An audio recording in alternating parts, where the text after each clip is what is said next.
अस्सलाम वालेकुम kid, welcome back to my YouTube channel learning skill. आज मैं आपके साथ उर्दू की वर्कशीट शेयर कर रही हूँ जिसका अनुमान है तस्वीर का पहला हरफ लिखना है। हमने तस्वीर को देखते हुए इसका पहला हरफ राइट करना है। ये हमारे तस्वीरें हैं। चलिए हम स्टार्ट करते हैं। नाशपाती, नून नाशपाती, ये नून से होती है तो हम यहाँ पे राइट करेंगे नून।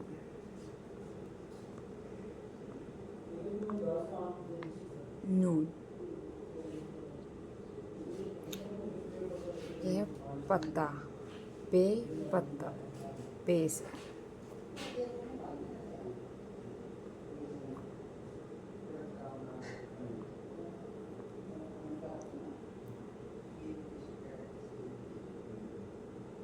नेक्स्ट है हमारा ज़राफ़ा, जे से, तो हम राइट करेंगे जे।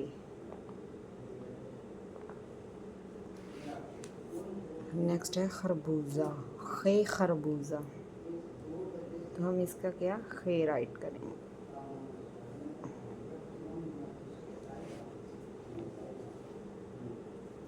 नेक्स्ट है ऐनक, ऐनक एन ऐनक एन।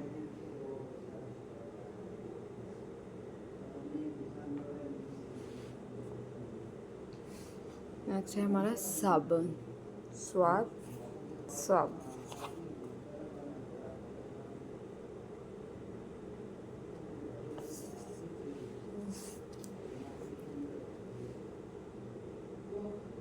देखिए आज की हमारी वर्कशीट कंप्लीट हो गई है। अगर मेरी वीडियो अच्छी लगे तो शेयर करें, लाइक करें, कमेंट करें। इस तरह की मज़ीद वीडियो देखने के लिए मेरे चैनल को सब्सक्राइब करें। Thank you.